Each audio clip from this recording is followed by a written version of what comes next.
So in this video, we're going to look at why reverse engineering your goals is crucial for your success. So when we talk about goals, it's really important that you have something specific in place to move you forwards, to give you direction and clarity. If you don't have a fitness goal in place at the minute, feel free to check out the article where we talk about SMART goal setting. When you do that, you've got your goal in place, and we're going to look at reverse engineering, which is a really efficient methodology to help you move forward to achieving those goals. So let's get into it. 3 points right here. So we want to identify and write down that big goal that you want to achieve. And I'm not talking small goals. I'm talking the big one where you are like, not just content, like you're very much like, I've achieved this. I'm so proud of myself. I'm so happy, just at the pinnacle of feeling. What you really want to achieve, that's so important to write down as something to focus on, okay? So on to the next point. We're still continuing with writing down, but write down what you'd have to accomplish to get there as well. So it's all about breaking it down into actionable steps that can help you to move forwards. I'm someone who, I used to be very much, I would never have liked to write things down. And it's not until I started writing things down till I appreciate, how important and how beneficial it is to have things written down to have a look at, to keep referring back to as well. Okay, we all work differently, but I find that writing down your goals and everything you need to do to accomplish it is so important to do as well. If you don't know, find someone who is already there.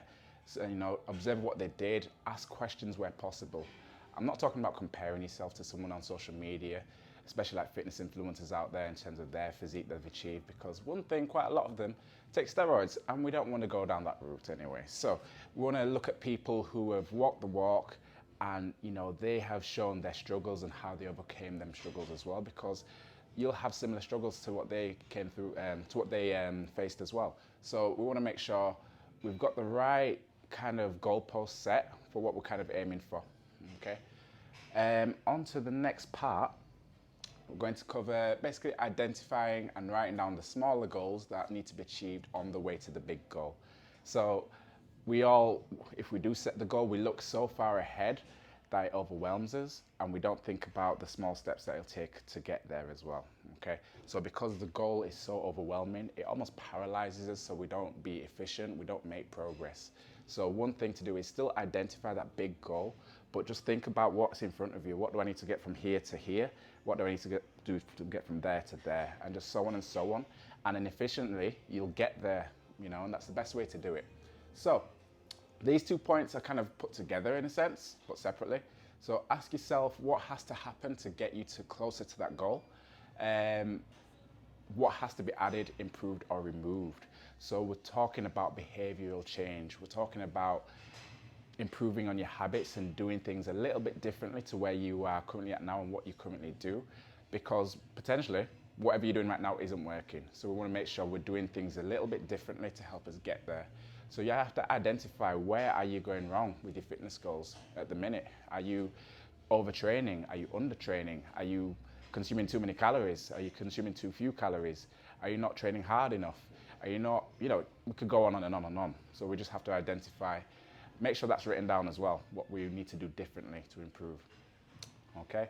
After that, big one that I say to a lot of my clients and a lot of people who want to work with me as well, understand that nothing changes if nothing changes. Big decisions have to be made. So again, you can either stay in the same place and be the same you, or you can get out of your comfort zone, because that's the only place change happens at the end of the day. So we want to take risks and do things a little bit differently, knowing it's going to help you get to that big goal. Okay.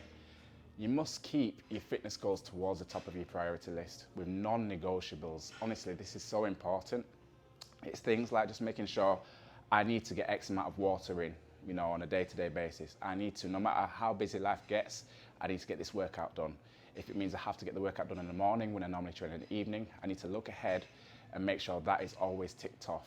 Okay, non-negotiables are so important, because life is life. Life will batter you, it'll throw things at you, it'll throw those curveballs to kind of, make you change everything completely, so it takes you away from your goal. So if we want to stay focused on that goal, we have to keep it as a priority as well, and all the steps it takes to get there.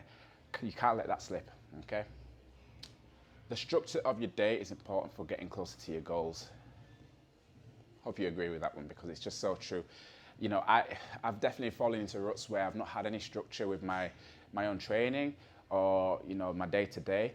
And I'm kind of like aimlessly just, every hour goes by, I'm not being productive and, you know, I'm losing time, I'm wasting time. So if you have structure, you know what you need to do at X time and, you know, how long it takes to complete that task. You know, whether it is meal prepping, whether it is getting to the gym and saying I need to be there at this time, I'll be there for an hour and a half, then I'm gonna go and do some cardio, then I'm gonna go home and eat my food or whatever I need to do, family time, social time. But make sure you have structure so you've got control over everything you need to do to get to your big goal as well. Okay? And this is a little bit of a scribble I put together, but basically you can kind of get the drift when you talk about setting that big goal. I would recommend writing or drawing something similar yourself and then just set down those actionable steps that it takes for you to get to that big goal as well. So yes, we can look at today, then we can look at, you know, the big goal could take a year for you to get to. A lot of fitness goals, they take 3 years to get to. I'm 29 at this time of recording this. I've started training since I was 15, 16. It's taken me so long to achieve these goals, and that's not necessarily a bad thing because I've learned things along the way. But a lot of people want results yesterday, and we need to be very realistic with the goals that we set, okay? So be realistic with the goal and the time frame it takes to get there. Then reverse engineer, think about all the steps that you need to do, the milestones you need to achieve, whether it is weight, if you wanna lose, I don't know, 50 pounds, break it down. How do I lose my first pound? How do I lose my 5th pound? How do I lose my 10th pound? And on, you can put it into your goals in terms of your performance goals. I want to be able to do a 200 kilogram deadlift or 100 kilogram deadlift. How can I start off X, Y, Z and move forward with it? So you want to look at the big goal, but think about condensing it down from today, and it's still that 6-month goal anyway. So sometimes that needs to be covered up temporarily because you need to still focus on this a bit more.